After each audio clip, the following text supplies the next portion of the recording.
नमस्कार, मैं हूं दीपिका भूटानी और आप देख रहे हैं प्रॉपर्टी प्लस। आधे घंटे के इस शो में हम आपको देंगे प्रॉपर्टी मार्केट से जुड़ी हर वो खबर जो होगी आपके फायदे की और रखेगी आपको अप टू डेट। तो चलिए शुरुआत करते हैं हेडलाइंस के साथ। ब्लैक मनी को रोकने के लिए सरकार का बड़ा फैसला, 500 और 1000 के नोट पे लगी रोक। रियल एस्टेट सेक्टर में गहरा सकते हैं मंदी के बादल। नोएडा में बस रहा है नया नोएडा। सेक्टर 74 और 79 में रेजिडेंशियल कमर्शियल के कई विकल्प। मेट्रो कनेक्टिविटी बढ़ने से रियल एस्टेट के सुधरेंगे सेंटीमेंट। और दिल्ली के सबसे पुराने मॉल अंसल प्लाजा की बदलेगी सूरत। 10 करोड़ का होगा निवेश। 16 नए रेस्टोरेंट्स खोलने की तैयारी। आज की हमारी कवर स्टोरी उत्तर प्रदेश के उस शहर पर है जिसमें सबसे तेजी से विकास दर्ज हुआ है। जी हां, हम बात कर रहे हैं दिल्ली से सटे नोएडा की। हमारे संवाददाता रामेश नकवी ने इस शहर को एक्सप्लोर किया। रामेश, वैसे अगर देखा जाए दिल्ली एनसीआर में ग्रीन एरिया जिसे हम कहें अगर वो कोई है तो शायद नोएडा ही है। जी दीपिका, आपने बिल्कुल सही कहा कि पॉल्यूशन फ्री इन्वायरमेंट और कंजेशन, ट्रैफिक कंजेशन से दूरी कौन नहीं चाहता, इसीलिए नोएडा का विस्तार हो रहा है। अगर मैं नोएडा की बात करता हूँ तो नोएडा 17 अप्रैल 1976 में बसाया गया था। इसी वजह से बसाया गया था कि यहाँ पर एम्प्लॉयमेंट अपॉर्चुनिटीज़ काफ़ी आ रही हैं। यूपी का एक ये औद्योगिक केंद्र के तौर पे जाना जा रहा है और इसी वजह से शायद ज़्यादातर दिल्ली एनसीआर के लोग जो है वो नोएडा में रहना पसंद कर रहे हैं, जिस वजह से नोएडा का इतना ज़्यादा विस्तार हुआ है। पहले नोएडा कुछ सेक्टर्स में बसा हुआ था, लेकिन आज नोएडा का विस्तार एक्सप्रेस वे और ग्रेटर नोएडा के तौर पर भी हुआ है। आइए आपको बताते हैं कि नोएडा का किस तरीके से विस्तार हुआ है, क्या क्या एम्प्लॉयमेंट अपॉर्चुनिटी है, किस तरीके से एजुकेशन हब बना है। आइए मेरे साथ आपको विस्तार में बताता हूँ।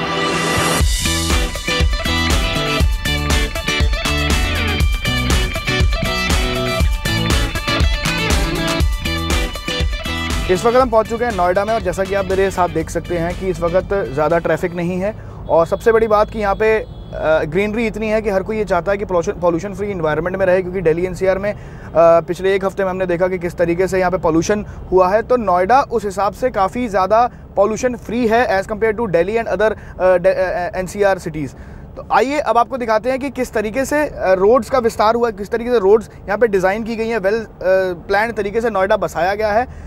मैं अपने कैमरामैन सहयोगी से कहूँगा कि वो दिखाएं कि किस तरीके से यहाँ पे लूज ट्रैफिक चल रहा है।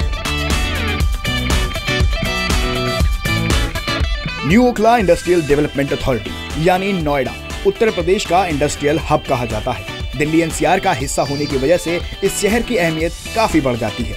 पिछले कुछ सालों में दिल्ली के ट्रैफिक कंजेशन को देखते हुए लोग नोएडा का रुख कर रहे हैं। वेल प्लान्ड तरीके से बसे इस नोएडा शहर में जहां एक तरफ एम्प्लॉयमेंट अपॉर्चुनिटीज ने दम भरा है, वहीं दूसरी तरफ इस शहर की ग्रीनरी ने भी लोगों को बसने में काफी अहम रोल अदा किया है। 17 अप्रैल 1976 में बसे इस शहर ने अब तक नई बुलंदियों को छुआ है और आने वाले वक्त में भी यहाँ की रफ्तार काफी तेजी से बढ़ने वाली है। नोएडा में अगर आप बैकग्राउंड में जाएं तो अपार्टमेंट कल्चर जो शुरू हुआ है समवेयर अराउंड 96, 97, 98 में शुरू हुआ। They started with sector 62, 61 where corporate housing societies बहुत बनी। बट जो प्राइवेटाइजेशन हुआ जिसमें बिल्डर्स आए और बिल्डर्स ने फिर उसको बेचना शुरू किया, it started somewhere around 2002 to 2004। लेकिन मेजर जो डेवलपमेंट हैपनिंग हुई वो 2009-10 में हुई, जब बीएसपी गवर्नमेंट ने कुछ स्कीम्स के साथ प्लॉट एलोकेट किए, बिग प्लॉट्स आए, तो वो ज़्यादा फ्लैट्स कल्चर आना शुरू हुआ।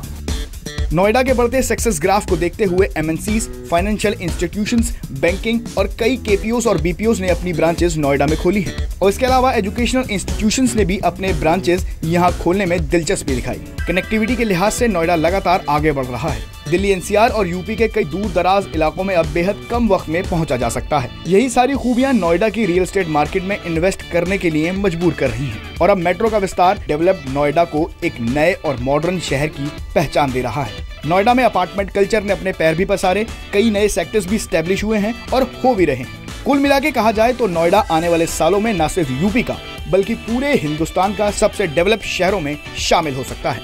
रामेश नकवी, जी मीडिया। तो अभी हमने जाना कि कैसे नोएडा शहर का विस्तार हुआ, कैसे नोएडा ने तरक्की ली और बुलंदियों को छुआ। बढ़ती आबादी और बढ़ती घरों की मांग ने नोएडा में कई सेक्टर्स को जन्म दिया। आइए चलते हैं रामेश के पास और ये जानते हैं कि ये नए सेक्टर्स कौन से हैं और इनकी यूएसपी क्या है। चलते हैं रामेश के पास।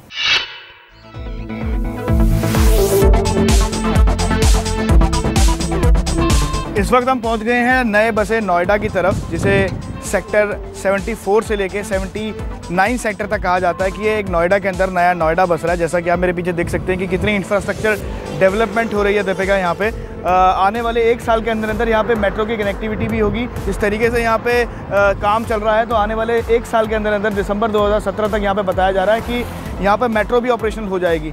रेजिडेंशियल की अगर बात करते हैं तो रेजिडेंशियल में यहाँ पे इंफ्रास्ट्रक्चर इतनी अच्छी तरीके से डेवलप हुआ है कि अगर कोई यहाँ पे इस वक्त फ्लैट लेने के मूड में है तो उसके लिए अच्छे ऑप्शंस भी मौजूद हैं। वाटर सप्लाई भी यहाँ पे है, इलेक्ट्रिसिटी की कोई प्रॉब्लम भी नहीं बताई जा रही। आइए आपको डिटेल में बताता हूँ कि और इस सेक्टर के रेजिडेंशियल सेक्टर में, इस नया बसरा नोएडा है, इसके रेजिडेंशियल सेक्टर में क्या क्या ऑप्शंस हैं और किस तरीके से हमारे ये फ़ायदेमंद हो सकता है। ये ऊंची ऊंची इमारतें नए बस रहे नोएडा की शान बनने वाली हैं। जैसे जैसे नोएडा शहर ने तरक्की का दम भरा, वैसे ही यहाँ पर अपार्टमेंट कल्चर विकसित हुआ। बढ़ते रोजगार के अवसरों ने नोएडा में लोगों को बसने के लिए मजबूर किया, जिसकी वजह से नोएडा शहर भी जगह की किल्लत के दायरे में आया। जगह की किल्लत और बढ़ती घरों की मांग ने कई नए सेक्टर्स डेवलप किए, जिनमें 74 सेक्टर से 79 सेक्टर बसाए गए। इन नए बसे सेक्टर्स की खासियत ये है कि ये सेंट्रली लोकेटेड के साथ साथ नोएडा के कई डेवलप्ड सेक्टर्स से अच्छी तरह से कनेक्टेड है और आने वाले सालों में यहाँ मेट्रो की कनेक्टिविटी भी इन सेक्टर्स की यूएसपी बनेगी। DMIC के तत्वाधान में हम लोग जो इंटीग्रेटेड इंडस्ट्रियल टाउनशिप है उसका काम वहाँ पे फील्ड पे शुरू हो गया और हम लोग समय से पहले उस काम को पूरा करा लेंगे। मेट्रो हमारी बड़ी तेज़ गति से चल रही है और हमारा समय से करीब 4-5 महीना पहले हम लोग मेट्रो को कंप्लीट कर लेंगे। सेक्टर 74 से सेक्टर 79 में रेजिडेंशियल प्रॉपर्टी के रेट्स की बात करें तो ये बाकी के साथ लगते सेक्टर्स जैसे सेक्टर 50, 51 और 52 के मुकाबले काफ़ी मुनासिब है। सेक्टर 74 की बात करें तो यहाँ पर 4800 रुपये पर स्क्वायर फीट से लेकर 5200 रुपये पर स्क्वायर फीट तक के रेट्स हैं और आने वाले 4 सालों में यहाँ पर 45 से 60% तक का मुनाफा लिया जा सकता है। वहीं सेक्टर 75 की बात करें तो यहाँ पर 4500 रुपये पर स्क्वायर फीट से लेकर 5300 रुपये पर स्क्वायर फीट तक के रेट्स हैं और यहाँ पे आने वाले 4 से 5 सालों में 44 से 60% तक का मुनाफा लिया जा सकता है। सेक्टर 76 की बात करें तो यहाँ पर 4500 रुपये पर स्क्वायर फीट से लेकर 5600 रुपये पर स्क्वायर फीट तक के रेट्स हैं और आने वाले 4 से 5 सालों में 50 से 60% तक का मुनाफा लिया जा सकता है। सेक्टर 77 की बात करें तो यहाँ पर 4600 रुपये पर स्क्वायर फीट से लेकर 5800 रुपये पर स्क्वायर फीट तक के रेट्स हैं और आने वाले सालों में 50 से 60% तक का मुनाफा लिया जा सकता है। सेक्टर 78 की बात करें तो यहाँ पर 4800 रुपये पर स्क्वायर फीट से लेकर 6000 रुपये पर स्क्वायर फीट तक के रेट्स हैं और आने वाले 4 से 5 सालों में यहाँ से 40 से 60% तक का मुनाफा लिया जा सकता है। सेक्टर 79 की बात करें तो यहाँ पर 4000 रुपये पर स्क्वायर फीट से लेकर 4900 रुपये पर स्क्वायर फीट तक के रेट्स हैं और आने वाले 4 से 5 सालों में 45 से 60% का मुनाफा आने की उम्मीद जताई जा रही है। 75 से 79 बात करेंगे तो यहाँ रेजिडेंशियल है या कमर्शियल है, यहाँ कोई भी ऑफिस स्पेस या IT नहीं है। तो आज क्या है, ये सेक्टर्स जो हैं आने वाले टाइम में आप कह सकते हो कि नोएडा का सेंट्रल पॉइंट कहलाएगा। अब इसमें जहाँ तक अथॉरिटी की बात है, डेवलपमेंट की बात करें, अंडरपास बन रहा है, ऑलरेडी रोड्स बहुत बड़ी हैं, मेट्रो का काम शुरू हो गया है, 2017 में मेट्रो ऑपरेशनल हो जाएंगी। मेट्रो स्टेशंस जो हैं वो 75, 78, 79 तीनों सेक्टर्स में डिवाइडेड हैं। तो बहुत मतलब 0 किलोमीटर पे एवरीथिंग इज अवेलेबल है। नए बस रहे नोएडा के इन सेक्टर्स में जहां एक तरफ इंफ्रास्ट्रक्चर डेवलपमेंट ने तेजी पकड़ी है, वहीं दूसरी तरफ बुनियादी सहूलतें भी इन सेक्टर्स में होम बायर्स को काफी हद तक लुभा रही हैं। पर वो कहते हैं ना कि every coin has two faces. इन सेक्टर्स की अगर ड्रॉबैक की बात की जाए तो इन सेक्टर्स में FAR भी बढ़ाया गया है, जिससे आने वाले सालों में यहाँ बसने वाले लोगों को ट्रैफिक कंजेशन से जूझना पड़ सकता है। रामेश नकवी, जी मीडिया। ये तो हुई रामेश रेजिडेंशियल मार्केट की बात, लेकिन अगर यहाँ पर कोई कमर्शियल मार्केट में इन्वेस्ट करना चाहता है तो उसके लिए क्या क्या विकल्प मौजूद हैं और कितना रिटर्न मिल सकता है उन्हें? जी दीपिका, बिल्कुल। जैसे जैसे इन नए सेक्टर्स में नए बस रहे नोएडा के इन सेक्टर 74 से लेकर 79 तक जिस तरीके से यहाँ पे डेवलपमेंट हुई है, रेजिडेंशियल सेक्टर में काफ़ी ग्रोथ देखने को मिली है, वैसे वैसे यहाँ पर एम्प्लॉयमेंट अपॉर्चुनिटीज़ भी आ रही हैं। संभावना ये जताई जा रही है कि आने वाले 3 से 5 सालों में यहाँ पर काफ़ी कमर्शियल प्रॉपर्टी की भी वैल्यू बढ़ जाएगी। जैसा कि आप मेरे पीछे देख सकते हैं कि ये एक जो कमर्शियल स्पेस जो है, ऑफिस स्पेस जो है, ये बनाया जा रहा है और आने वाले 3 से 4 सालों में, 5 सालों में कयास लगाया जा रहा है कि ये एक अच्छा ऑप्शन होगा इस सेक्टर्स के लिए। इसके अलावा अगर मैं बात करूं इन सेक्टर्स में तो FAR थोड़ा बढ़ाया गया है। यहाँ पे अगर FAR देखा जाए तो 2.75 से लेके 3.5 तक है। जिसकी वजह से यहाँ पे जो सोसाइटीज़ हैं, जो मतलब अपार्टमेंट्स हैं, उनके साइज़ ज़्यादा हैं, जिसकी वजह से यहाँ पे लोगों की जो डेली यूज़ की जो नीड है वो छोटी मार्केट जो है वो पूरा करती है। जैसा कि ये आप देख सकते हैं कि ये छोटी मार्केट है जहाँ पे रोज़मर्रा की चीज़ें जो हैं वो अवेलेबल हैं और इन शॉप्स की जो डिमांड है वो काफ़ी हद तक इन सेक्टर्स में बढ़ रही है और इनके रेंट्स भी अफोर्डेबल हैं और इनके प्राइस भी अभी तक बाकी सेक्टर्स के मुकाबले काफ़ी अफोर्डेबल हैं। आइए देखते हैं और जानते हैं कि इस सेक्टर्स में कमर्शियल जो प्रॉपर्टी है उसका क्या फ्यूचर हो सकता है।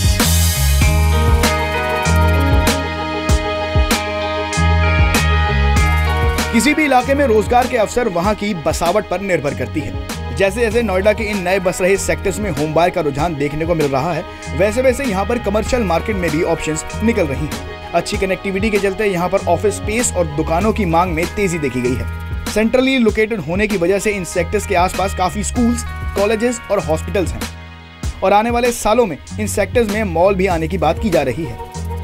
अगर हम इन सेक्टर्स के कमर्शियल मार्केट के रेट्स की बात करते हैं तो सेक्टर 74 में 20,000 रुपए पर स्क्वायर फीट से लेकर 22,000 रुपए पर स्क्वायर फीट तक के रेट्स हैं और आने वाले 4 से 5 सालों में 45 से 60% तक का मुनाफा लिया जा सकता है। वहीं अगर हम सेक्टर 75 की बात करते हैं तो यहाँ पर 20,000 रुपए पर स्क्वायर फीट से लेकर 25,000 रुपए पर स्क्वायर फीट तक के रेट्स हैं और आने वाले 4 से 5 सालों में इन सेक्टर से भी 50 से 60% तक का मुनाफा लिया जा सकता है।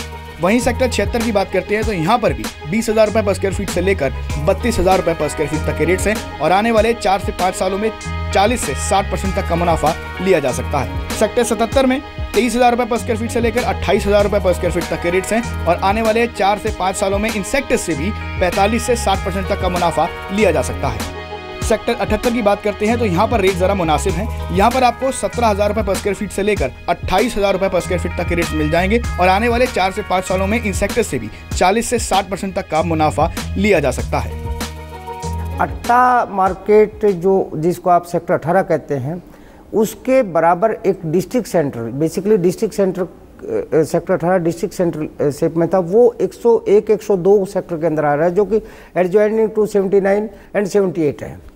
तो वहाँ पर कॉमर्शियल हब भी आने वाले टाइम में बड़ा अच्छा डेवलप होगा जिसके अंदर आपको बेसिक डे टू डे की नीड्स हैं उसको आप वहाँ से अपना शॉपिंग कर सकते हैं। नए बस रहे नोएडा में कई दुकानें अभी अंडर कंस्ट्रक्शन है और आबादी बढ़ने से यहाँ पर कारोबारी गतिविधियां बढ़ने की संभावना जताई जा रही है। ये कहना भी ठीक होगा कि मंदी के इस दौर में कमर्शियल मार्केट में निवेश करने पर अच्छा रिटर्न लिया जा सकता है। रामेश नकवी, जी मीडिया।